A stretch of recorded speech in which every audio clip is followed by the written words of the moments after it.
Meeting of our Rotary Club using a hybrid model, with some of our members joining us here at Dravo Plaza on the Wilmington Riverfront, many joining us by Zoom and Facebook Live. So welcome. We are here today to dedicate 500 American flags in honor of our heroes. The display will remain here on the riverfront for the next few weeks, and we welcome you to come down and experience this wonderful and historic celebration. At the 1950 Rotary International Convention, the official model for Rotary was approved: service above self. Today, we're joined by representatives of heroes who live that motto, the men and women who serve in our military, the first responders who are always there at a time of crisis, and our frontline workers who are keeping our society moving in multiple ways. At this time, I'd like to invite Ann Eischen, who will lead us in the Pledge of Allegiance, and past President Samantha Diedrich to provide our invocation for this dedication ceremony, and then past President Margie Pruitt, who will be chairing our Flags for Heroes event today. Ann, if you could join us, please.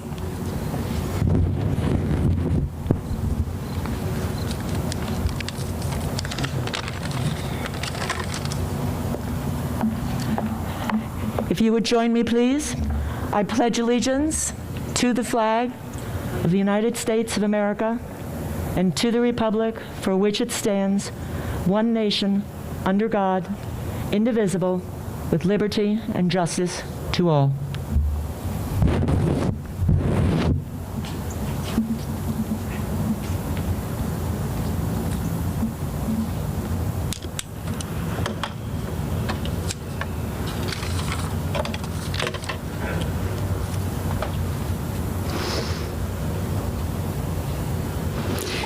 Good afternoon, fellow Rotarians and distinguished guests.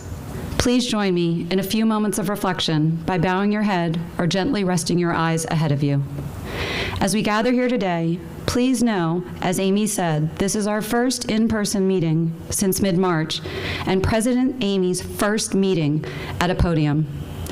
We normally have lunch together every Thursday of the year, except for 4 holiday weeks. Over 40 times a year, we are together at the Hotel DuPont, as well as many evening social gatherings.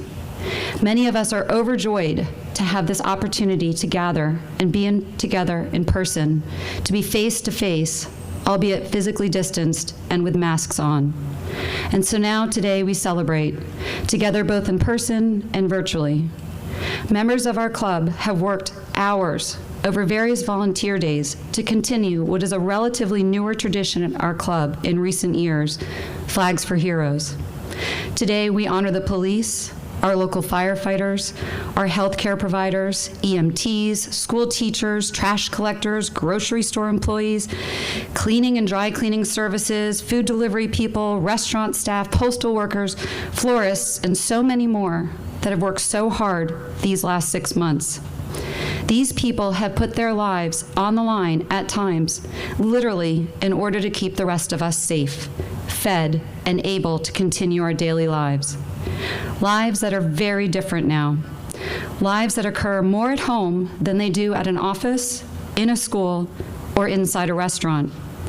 We have not had graduations, been to concerts, danced at weddings, met friends at our favorite bars, and so much more these last 6 months. And now, many are navigating a new school year in a very different world, and the colder fall season is approaching us. So as we all stand here along our beautiful Wilmington riverfront on a sunny, warm day, I ask you to please close your eyes and think about being one of these frontline workers. Think about how they kept working. They had to keep working. Despite masks, gloves, having to undress, shower, and change into clean clothes upon entry to their homes, and not hug their loved ones as they normally would do when returning home. They worked. They kept working. They did not sit at home, collect unemployment, and pick up a new hobby. They worked for us. Thus today, we honor these people. We honor those that have been on the front lines of this deadly disease. We honor those who assist us daily in what is not at all a normal world to us, but in what is now the new normal for us. While we get to honor these people with these 500 flags along the riverfront today, please consider honoring them every day.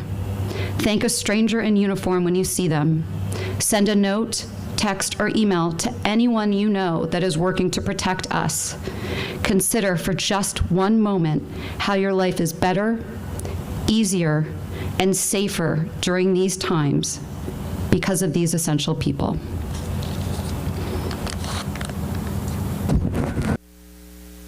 And Amy? Oh, I apologize, Margie. Good afternoon. Thank you, Amy and Samantha and Ann. I'm Margie Pruitt, and I'm chair of the Flags for Heroes Committee this year. So can I just say, wow. This is the first time in 5 months that most of us have been anywhere where there's more than 3 or 4 or 5 people gathered.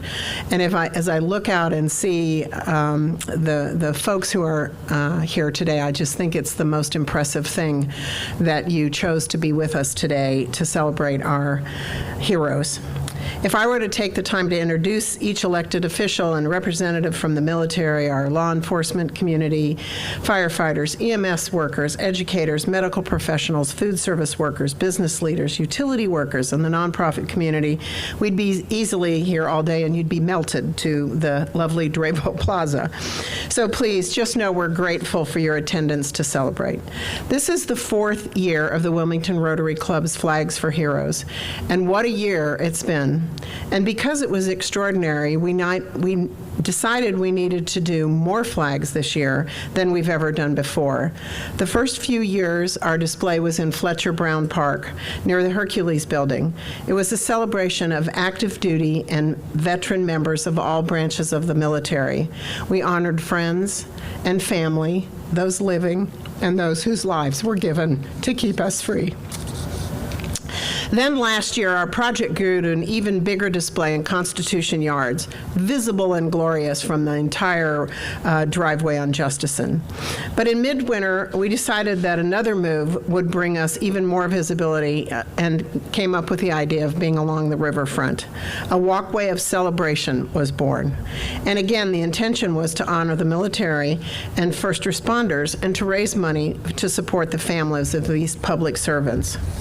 Well, then you know what happened. COVID happened, right?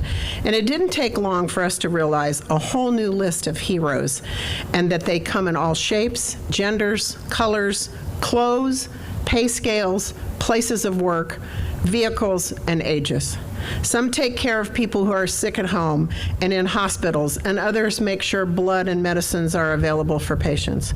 Some teach or care for our children. Some deliver our food, other our kids, and still others the mail and essential supplies. Some cook our food, while others stock food on shelves. Some keep our homes or streets or hospitals or schools clean, and others keep our power on. Some protect us from fires, others rescue us from accidents, and yet others keep mayhem away. And still, some serve in the 5 branches of our nation's military, now and in the past. They may not call themselves heroes, but they are. And we've learned that they're all essential. It's a word that covers workers that we likely took for granted before COVID, but not today. Today, we dedicate this display behind us and all the way that way and all the way to the bridge that way. And thank these heroes and sheroes and publicly honor them. Isn't it a good way to celebrate Labor Day? We will not forget that superheroes are among us and that not all heroes wear capes. Finally, just as we honor our essential worker heroes, this project would not be possible without the volunteers and businesses that offered their time and talents. The Rotary Club of Wilmington would like to recognize teams at Business Moves Solution. If you saw the boxes that they keep for us and bring to us, and then we'll come and get and take back to their warehouse, all the boxes of 500 flags, you can imagine what that looks like. And they've done it free of charge and at our beck and call. Green Dreams Landscaping for installing 500 cups into rock-hard ground, some not even ground, really, into stone, for the flags to be installed. And we were talking with Chris today, and he said that it was about 50 man-hours, so you can imagine what a contribution that is by his company.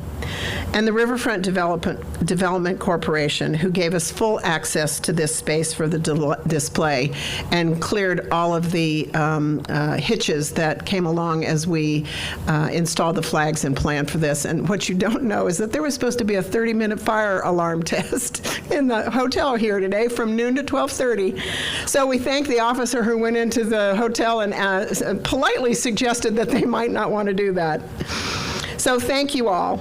Thank you all for helping make this happen. And President Amy, I think you're coming back up. Oh, I'm sorry, to introduce the rest of the speakers.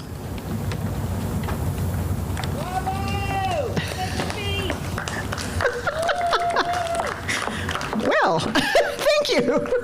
Whoops, sorry. That's just mine, yeah.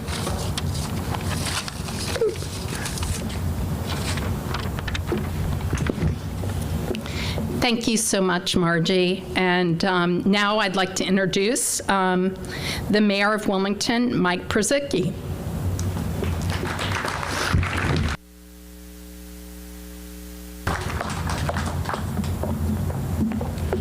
Thank you, Amy. This is a nice place. Megan, who did this? This is such a, we're so proud. You know, whenever we come down here, our chests swell just remembering the way things were. Now I look at that beautiful bridge named after Margaret Rose Henry, and it's just more beautiful things happening into a beautiful place. Speaking of our first responders and our heroes, I want to welcome members of WPD who are here, outstanding individuals who did such a spectacular job for us. Chief Bob Tracy, and yeah, those guys are, and women, just do a fantastic job for us. So this has been an extraordinary time in our lives. There'll be those of you who 50 and 60 years from now will be talking about 2020, as other times in history have never been erased from the minds of those who were there.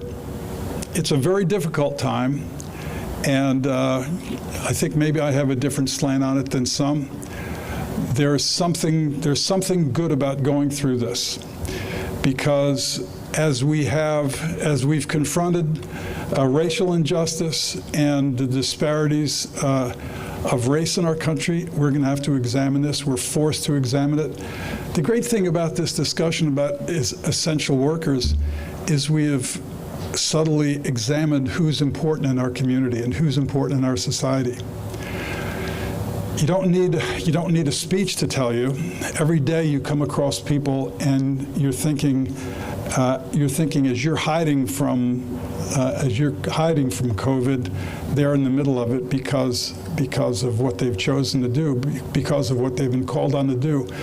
And I think in a very subtle way, we reorder who is important in our society. It's not just the very rich who are important, and it's certainly not any longer that the people at the bottom of the economic rung are unimportant. They're not. Who knows what the fifth most dangerous job in America is? I know you won't know, unless you're a Google geek like me. It's a sanitation worker. Fifth most dangerous job in America. And so I'm reminded of that every time we see the trash collected. And for the most part, men are out there every morning. They go out, they do their job. And of course, they're immersed in this world that we have today. And and they do it without complaint. They like to remind me that maybe they could use a little bit more in their paycheck, Mayor, but they still do their job, and I'm so very grateful to them. But it's everybody who comes to work at a time when, as I said, most of us are declining to be exposed any more than possible. The other thing that I feel so positive about this year, which has been uncomfortable for everybody, is it is making us confront our heritage, our past, our history, but all of it, not just the part that we select out that we want to remember. We have to remember that some of our heroes were slave owners, and we want to understand their behaviors, even in the context of their lives. We need to talk about this. And so as I said, I think what's going to happen, we're going to come out of this much, much better people for having gone through this very difficult year. And join me in thinking about it this way, and it won't be so difficult. Rotarians, thank you for the great work you do. This is a wonderful event. It celebrates the right thing. It celebrates what's rich about our community, and it memorializes the work of the right people. Thank you very much. I told him I would forget. I want to introduce Matt. The other day we went to Matt and I had to go to some event together, and he was wearing a tie. And he said, "I only wore a tie because I know you'd be here and you would wear a tie." So I see him. I've got a tie. He's not wearing a tie. All right, Matt. County Executive, come on up. Can I borrow it? Sure. Thanks, Mike. I appreciate it. Let's hear it for the People's Mayor, Mike Perzicki. Thank you so much to President Amy, to Margie, Ken Grant, all the Rotarians. Would you raise your hand if you're a Rotarian? If you are a Rotarian, let's give the Rotarians a round of applause. Thank you so much. I, as a kid, went with my father periodically, who was a Rotarian at the Wilmington West Rotary Club. I remember the speeches did not always interest me, and it was a lot of men. And they've changed since then, clearly, and that's to the Rotaries. It's an eagle for the mayor. Yeah. Give the eagle with the flags. It's perfect. What better symbol can we have to remind us how much we're all in this together? Megan, good job with the eagle. Thank you. Thank you for waiting until Mike was done. I appreciate it. As the mayor knows, and Council President Shabazz knows, and Senator Coons knows, and certainly the Chief of Police, Chief Tracy, and my chief who's here, the Chief of Paramedics, Mark Logerman, as they all know well, this is a time of tremendous division in our country, and even tremendous division in our community. Some of that, I think, is elections tend to bring that out. Election season, some of that is a pandemic when people, I think, are much more stressed than normal in a number of ways. Some of it's lantern flies, one of which is on my neck. But it's so important in those times that a group like Rotary steps up and comes forward and reminds us within really an artistic display like this, how much we're all in this together. All volunteers and organization really from across the world. I think this is my 4th Flags for Heroes event. I know they do it up in North Wilmington. I know they do it over in Christiana, right by the hospital.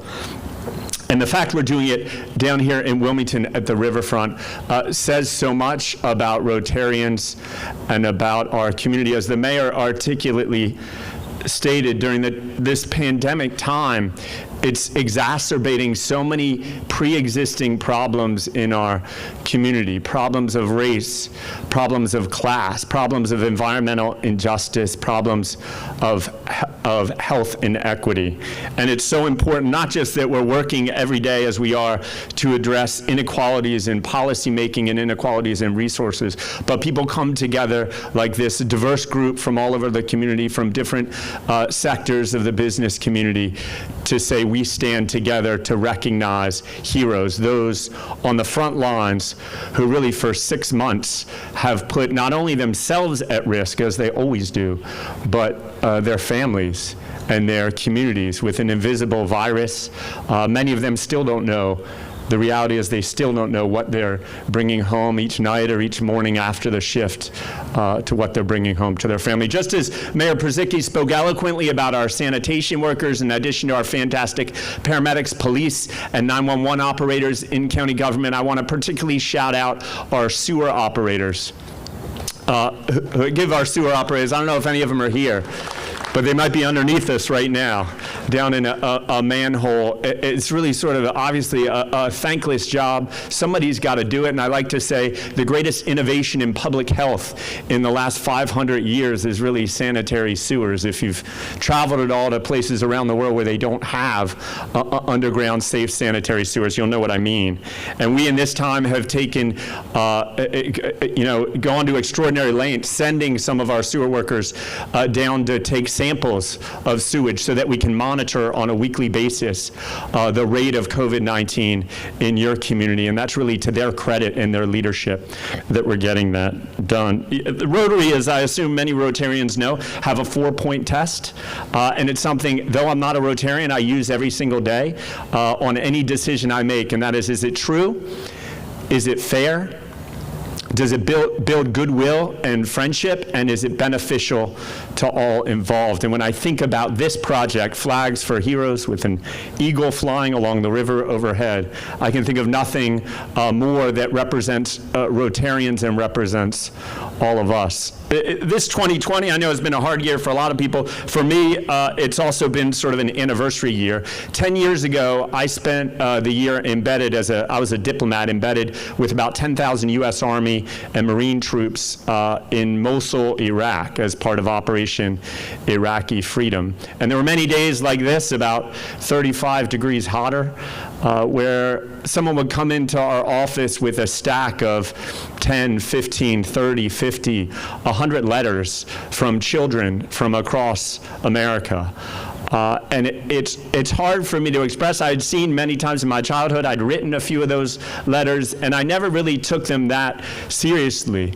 But 10 years ago, when I was on the other side, so to speak, that regular recognition, that regular appreciation really brought many of us through our hardest days. And my prayer for today is that for Chief Logeman and his women and men who are working every day to save lives in our paramedic service, Chief Bond in our police force, Chief Miller in our 911, of course, Chief Tracy in police, and all those essential employees who are out there, they recognize that this Flags for Heroes are for them. And so without further ado, there's no one I'd rather introduce next than the Adjutant General of the Delaware National Guard, General Michael Berry.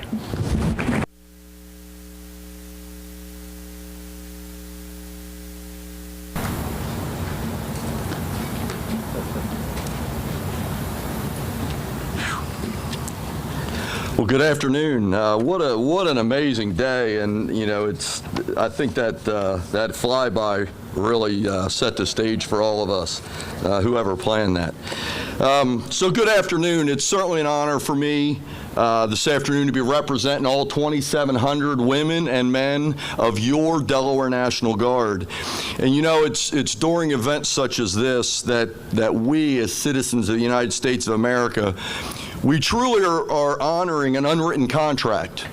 And it's a contract that we make every day as men and women raise their right hands and they make an oath to serve and protect our citizens at home and abroad.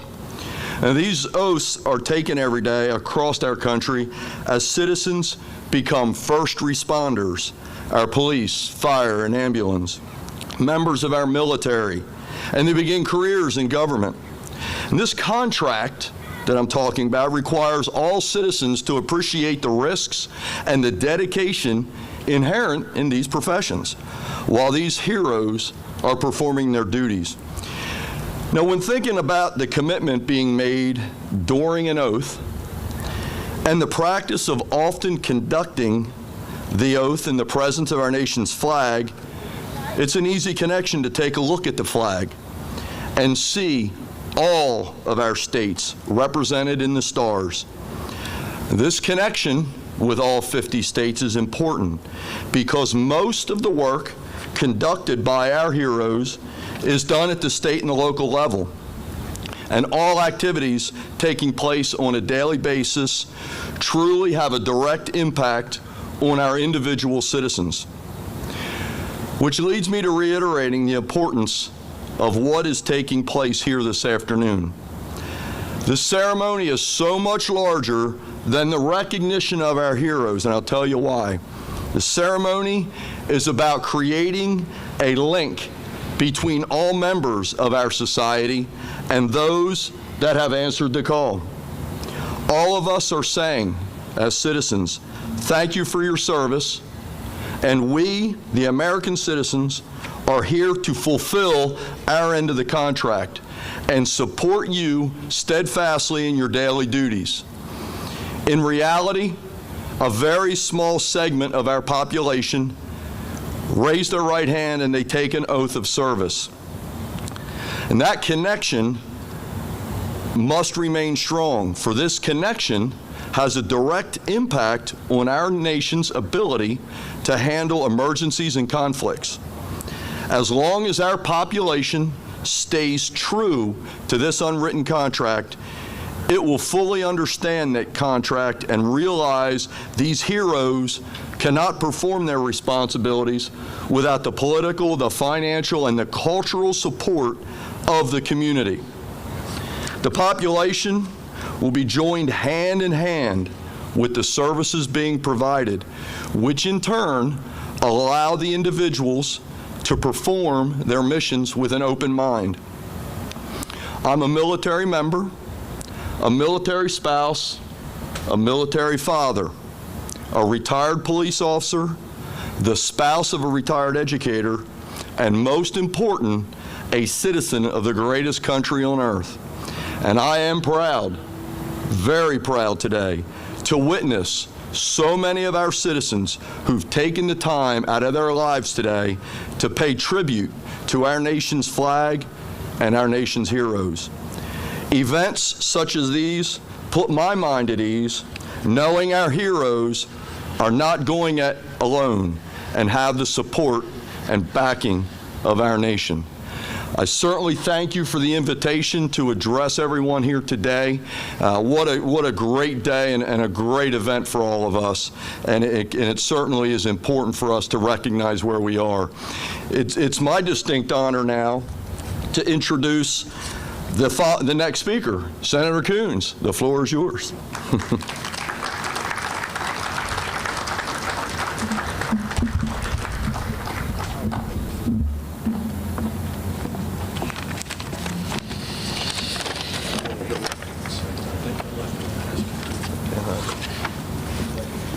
Thank you, General Barry, and thank you to all the men and women of the Delaware National Guard, to Major Cox and a number of the leaders of the Delaware State Police who are with us, to Major Logeman of the Newcastle County Police, to Chief Logeman of the Newcastle County Paramedics, to Chief Tracy of the Wilmington Police, and to all the men and women of our military, our first responders, and law enforcement who are here. Thank you. This Flags for Heroes celebration over several years has been for you. And I am so grateful to President Amy Balicki and to all the Rotarians who are here for expanding this recognition in this historic year to recognize our essential workers as well. This is the beginning of Labor Day weekend, and so it is appropriate that we recognize those whose work, whose service has kept us safe and healthy and moving.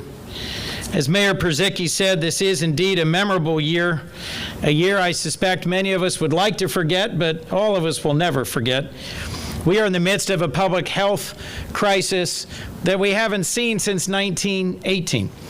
And as a result, an economic crisis we haven't seen since 1932. And a renewed focus on racial inequality and injustice and the lack of equity and access to health care and to opportunity like we haven't seen since 1968. All three of those in a presidential election year makes for a memorable time. But I am grateful for tradition, for the ways in which our community is held together by folks like the Rotarians who make this happen every year.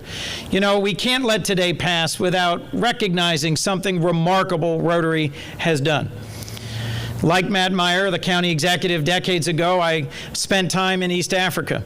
And I actually visited a Rotary club in Kenya. and spoke briefly on behalf of Rotarians from Delaware. And you may not know this, any non-Rotarians in the audience today, but Rotary for decades has been engaged in the work of eradicating another public health crisis, one that felled our president before he served during the Great Depression, FDR, one that impacted the majority leader of the United States Senate, Mitch McConnell, as a young boy, polio. Just this last week, the entire continent of Africa was declared free of polio, and that is the result of decades of determined and disciplined work by Rotarians here and around the world. Give yourselves a strong round of applause for that remarkable. You know, part of what makes that possible is the American spirit. A spirit of optimism, a spirit of a willingness to see as our neighbors those who don't just live next to us or look like us or pray like us or love people the same way we do, but to see as our neighbors folks literally on the other side of the world. That's also what motivates the essential workers we are thanking and recognizing and celebrating today. And it's my hope as we move into this Labor Day that we will thank them, recognize them, and pay them and support them like the essential workers they are.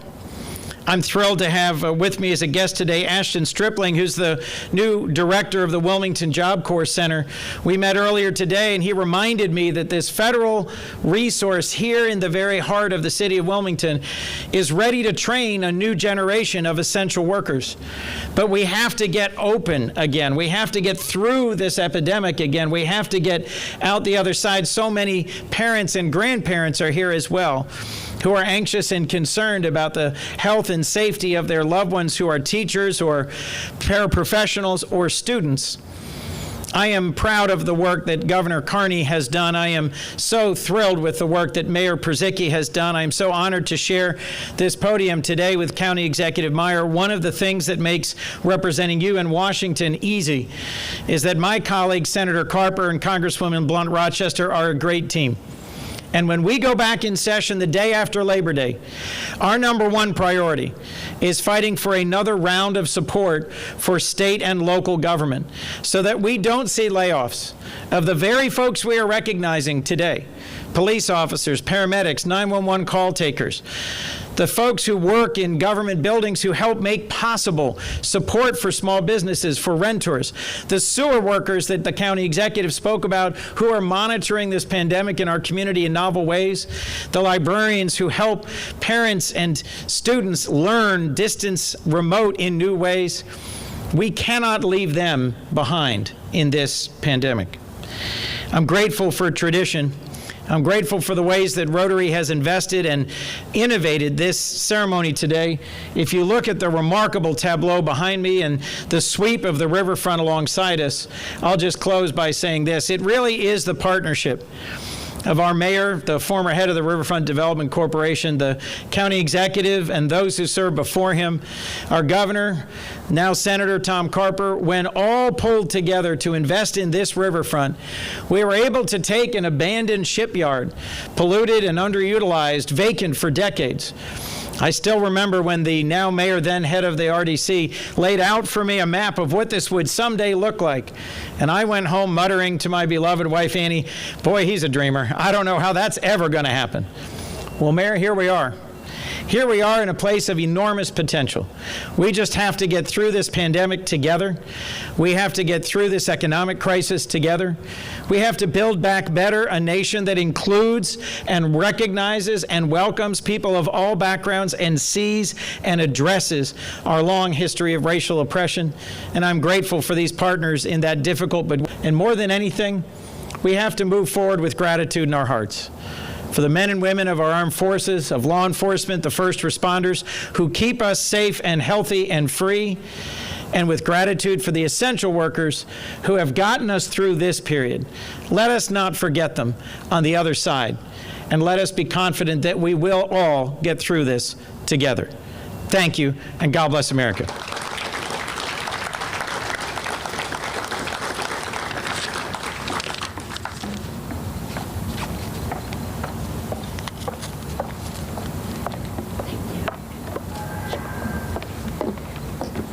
Thank you so much, Senator Coons, and for the mayor to be with us today, Matt Meyer, the Newcastle County Executive, and General Michael Berry. We're really grateful for your partnership and support during this critical time, and grateful for all our Rotarians and guests to be here today for this dedication ceremony for Flags for Heroes.